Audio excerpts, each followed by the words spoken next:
सम्मानित साथियों, जय भीम। आप सभी को मैं एक महत्वपूर्ण वीडियो के माध्यम से बातचीत कर रहा हूं। मैं दद्दू प्रसाद, पूर्व कैबिनेट मंत्री उत्तर प्रदेश, राष्ट्रीय संयोजक सामाजिक परिवर्तन मंच, फोन नंबर 9415902994। माननीय प्रधानमंत्री के कार्यालय में सीधे ये अनुरोध करने जा रहे हैं और इसके माध्यम से माननीय प्रधानमंत्री से हम कहना चाहते हैं कि आप उद्योगपतियों के लिए और पूंजीपतियों के लिए बहुत सारे पैकेज अनाउंस कर रहे हैं, पर भारत के गरीब मजदूरों के लिए भी जो शरणार्थी के रूप में शहरों में फंसे हुए हैं, उनके लिए भी कुछ सोचिए। और नहीं तो आप उनके लिए राशन नहीं दे सकते तो भाषण ही दे दीजिए। माननीय प्रधानमंत्री जी, आपने 19 मार्च को रात्रि 8 बजे देश को संबोधित किया। अगर आप उसी दिन लॉकडाउन की संभावना घोषित कर देते 24 अप्रैल के लिए, तो 24 मार्च से, तो निश्चित रूप से हमारे मजदूर भाई इन 5 दिनों में अपने खर्चे पर घरों को वापस आ जाते।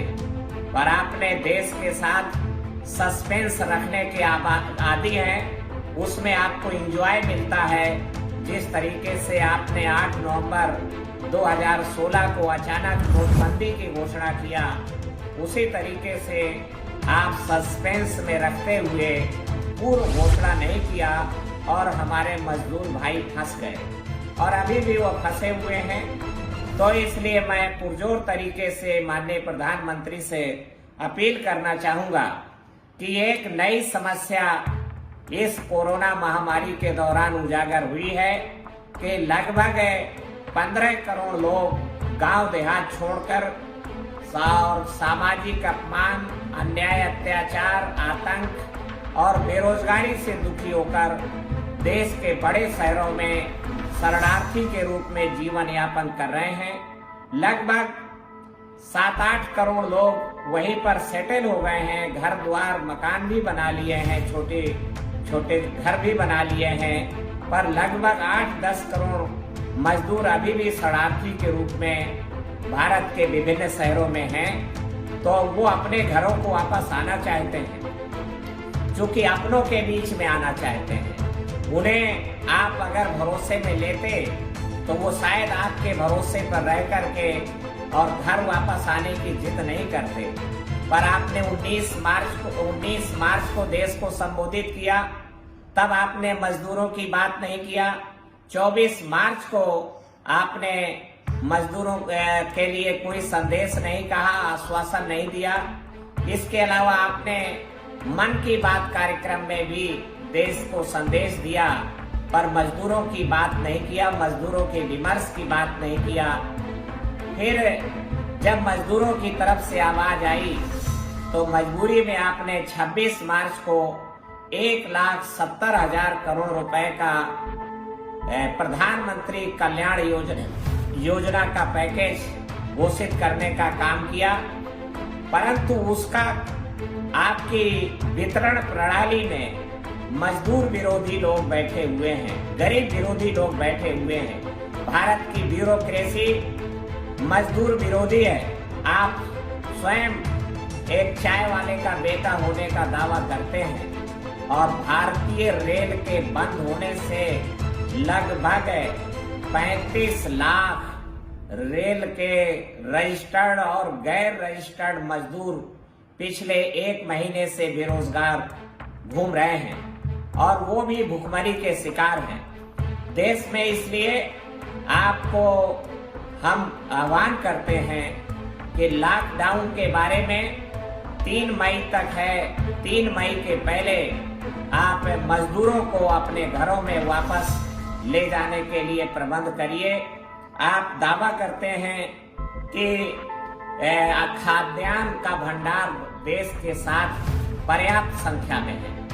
आपके पास गोदाम FCI के चावल और गेहूं और दाल से भरे हुए हैं, और दूसरी तरफ अन्नदाता, अन्न उत्पादक और भारत के फैक्ट्री उत्पादन के कार्य में लगे हुए मजदूर भाई भूखे हैं, भूखमरी के शिकार हैं, चिल्ला रहे हैं। तो ये कैसी विडंबना है। एक तरफ आपके गोदाम खाद्यान्न से भरे हुए हैं और दूसरी तरफ मजदूरों का पेट खाली है।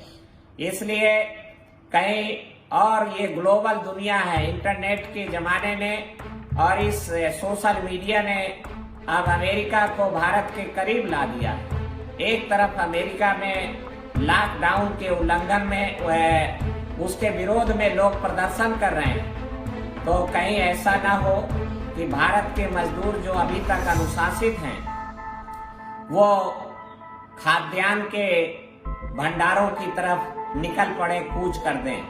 देश के लिए बहुत ही दुर्भाग्य होगा और अनुशासन टूटेगा। और हम चाहते हैं कि बीच का रास्ता निकालें। आपने मजदूरों के बारे में कुछ भी सोच विचार नहीं कर रहे हैं। मजदूरों को झाड़ में चढ़ाने के लिए उनके आप बलिदान, उनके भूखे रहने को आप शाबाशी देते हैं, पर भूखों रह करके उनको आप क्या मार डालना चाहते हैं। इसलिए माननीय प्रधानमंत्री जी, इस वीडियो संदेश के माध्यम से मैं आपसे आह्वान करना चाहता हूं कि आप इस बारे में सोच विचार करें और सोच विचार करके मजदूरों को उनके घरों तक, देखिए उन गांवों से वो अपमानित होकर के गए थे, बेइज्जत होके, जुल्म और बेरोजगारी से दुखी होके गए थे। उन्हें पता है कि हम अपने गांव जाएंगे तो रोजगार उनके लिए नहीं होगा, वहां बेरोजगार रहेंगे। पर एक अगर आप भरोसे में लिया जाता तो ये जो खबर मजदूरों के बीच में फैली है कि कोरोना वायरस बीमारी शहर की बीमारी है और देहात में कोरोना नहीं है, इसलिए उनको लगता है कि हम अपने माँ बाप से दूर रह करके यहीं पर मर जाएंगे और हमें संक्रमित हो जाएंगे। गांव में जाएंगे तो गांव में कोरोना बीमारी नहीं है। इसलिए मैं पुनः आपसे इस के माध्यम से हम अपील करना चाहते हैं कि आप मजदूरों के बारे में सोच विचार करें। जिस तरीके से कोटा के छात्रों को आपने वापस बुलाने के लिए इजाजत दिया, मजदूर लोग ये भी कह रहे हैं कि सरकार अगर हमें साधन नहीं दे सकती है तो हम अपने साधनों से अपने घरों को वापस चले जाएंगे, पर हमें सरकार लॉकडाउन, हमें घरों तक वापस जाने के लिए प्रबंध करे, लॉकडाउन शिथिल करे। और 3 मई के बाद अगर हमें ऐसा लगता है देश के हालात कि आप लॉकडाउन आपके लिए एक चक्रव्यूह बन गया है, माननीय प्रधानमंत्री, आप लॉकडाउन को जल्दी वापस नहीं कर पाएंगे, पर इस बीच भी आप मजदूरों के लिए घर वापसी का प्रबंध भारत सरकार करे, उनके खाने का इंतजाम सरकार करे।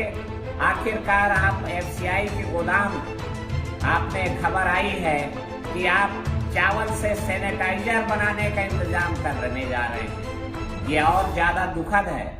मजदूर का, अन्नदाता का, अन्न उत्पादक का पेट खाली है और चावल से आप सैनिटाइजर बनाने की बात सोच रहे हैं। ये बहुत ही दुखद है। और इस मौके पर मैं आपसे ये भी कहना चाहूंगा कि ये 1,70,000 करोड़ रुपए का जो बजट है, ये बहुत बड़े घोटाले का शिकार हो रहा है, क्योंकि मजदूरों के पास, गरीबों के पास ये नहीं पहुंच पा रहा है। और तमाम के बीच के खर्चों के नाम पर ब्यूरोक्रेसी इसको खर्चा कर रही है, नौकरशाही खर्चा करे, घोटाला कर रही है। PM केयर फंड जो स्थापित किया गया है, तो उसके भी खुलासा किया जाए कि कितना उसमें फंड इकट्ठा हो रहा है। आखिरकार वो भी कोई एक बड़ा घोटाला ना बन जाए। वैसे भी ये देश घोटालों का देश है। तो मैं इसके माध्यम से कहना चाहूंगा कि जब आप पाकिस्तानी, अफगानिस्तानी, नेपाल, श्रीलंका, बर्मा के शरणार्थियों के लिए भारत में प्रबंध करने का दावा करते हैं, तो फिर भारतीय शरणार्थियों की जनगणना कराई जाए। कितने लोग रिफ्यूजी हैं, अपने ही देश में बड़े शहरों में रह रहे हैं, और उनके लिए आपने पाकिस्तानी शरणार्थियों के लिए 1947 में ही पुनर्वास मंत्रालय, स्पेशल एक मंत्रालय खोलने का काम किया और अरबों रुपया पाकिस्तानी शरणार्थियों के लिए आपने पैकेज अनाउंस किया तत्कालीन प्रधानमंत्री ने।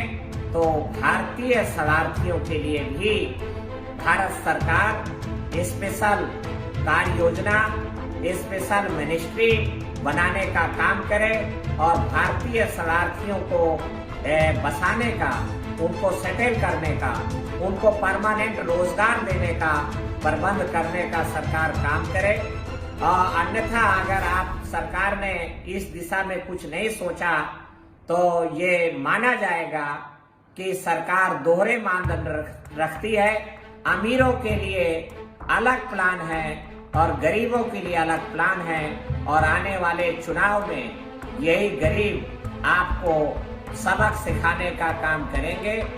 और निश्चित रूप से जिन गरीबों ने आपको चाय वाले के सिंबल के नाम पर आपको प्रधानमंत्री की कुर्सी तक पहुंचाया है, यही गरीब आपको पकड़कर प्रधानमंत्री की कुर्सी से नीचे लाने का भी काम करेंगे।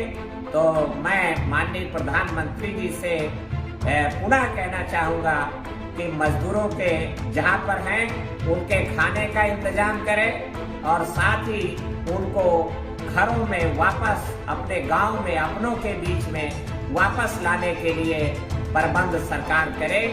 और लॉकडाउन को 3 मई के बाद आगे बढ़ाया जाता है, तो देश में अगर आपने मजदूरों के बारे में इस बीच नहीं सोचा तो देश में भारी बगावत हो सकती है।